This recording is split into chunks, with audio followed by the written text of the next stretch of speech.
figures. We do not know how much you're going to be saving, and what specific infrastructure project do we hope to be investing in? Because it's very important. The government will build roads. The government will support maternal health or maternal mortality, reducing it, if eventually, whether or not to remove subsidy. So for us to start saying that when we remove subsidy, that these monies will now go into infrastructure building, the job of government is to build infrastructure, and infrastructure will be built whether or not we remove subsidy. Okay, let me tell you something. The cost of subsidy as at now is about $6 billion US. Out of the $6 billion, is that annually? Annually. Or daily? Annually. Out of this $6 billion, 50% goes to the states. The federal component is about 50%. So if you convert that to naira, that's about 470 billion naira. Now, for 2012, the plan is to deploy part of it for budget supplementation, and the remaining part for the direct benefits of the deregulation, which will be targeted. These projects that we are talking about will be independent, different from the existing projects that we are talking about. People will see those projects. That is one. Two, there will be a mechanism for tracking the implementation of this project, so that Nigerians will see the benefits of this deregulation. Three, there will be clearly identifiable, credible, independent monitors, not government, who will actually oversee the implementation of this. And this is something that the president has said.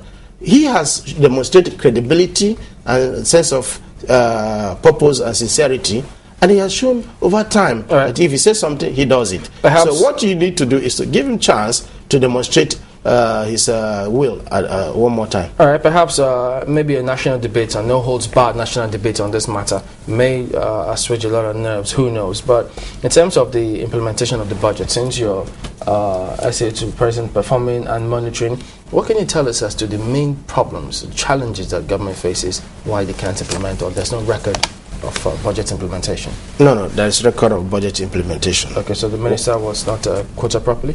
Which minister said that there's no record of budget implementation? There's no record of 2011 budget implementation? I don't think she said that. Okay. In the past, what you used to have is spending. So if you spend your budget 100%, you've done very well. But budget at that time did not equate actual performance. So we needed to show that if you spend money, you will demonstrate evidence of what the money was used for. When you began to put people under pressure to show evidence of actual implementation of programs and projects, you began to see inability to spend the money anymore. So there was a difference between spending the money, carrying the money, or demonstrating clear evidence of utilization. A due process came in as part of the reform, so you needed to go through due process to ensure that the prices and the quotation and the contracts were reasonable. But even at that, we still had poor implementation. That's the beginning of the issue of poor implementation. What you mean by poor implementation is inability to carry the money. That's really what the poor implementation is all about. That is one side. The other side is that in most projects, you have projects inserted in the budget. For instance, you wake up in the morning and say, we need to construct 10 kilometers of road or 50 kilometers of road, and you put it in the budget. You assume that the cost will be 10 billion. You put it in the budget. After you put it in the budget, you discover that you don't have engineering design, which will take maybe 1 year to produce. As long as you don't have engineering design, you cannot implement that budget. You cannot spend the money. Now, you return the money back to Treasury, or you spend in a year about 50%, and you say poor implementation. What the problem is inability in the first place to conceive and put the proper designs of the project in the plan and in the budget before you pass the budget. That's really part of the challenge. Who's to do that? Federal government. And they've not done it yet.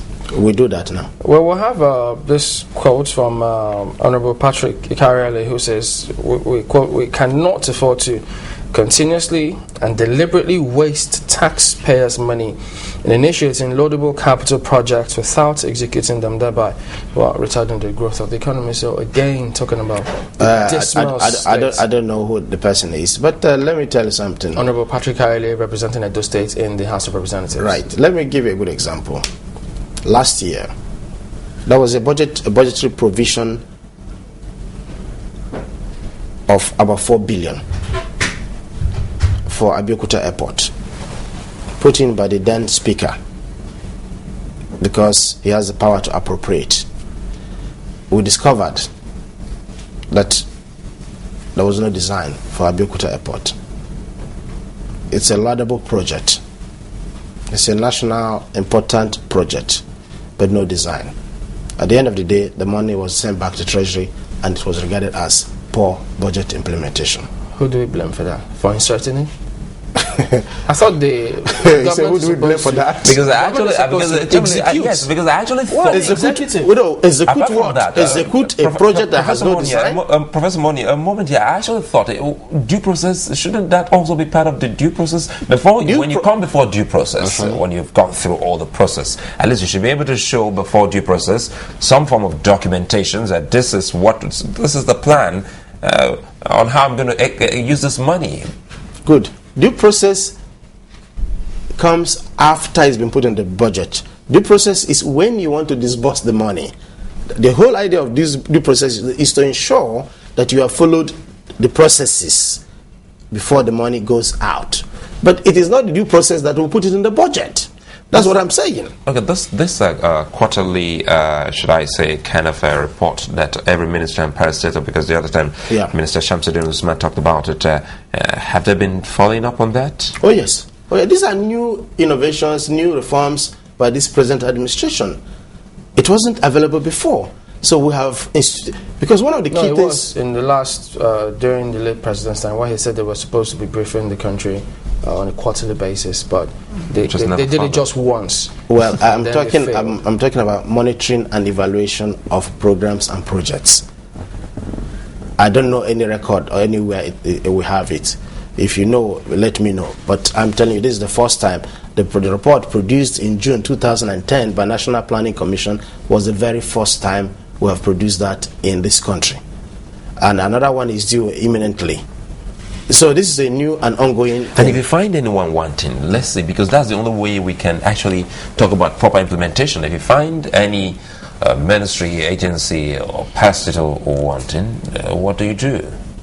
You deal with them. One of the reasons why the reform, we believe, is working is because we're building institutions, we're building systems.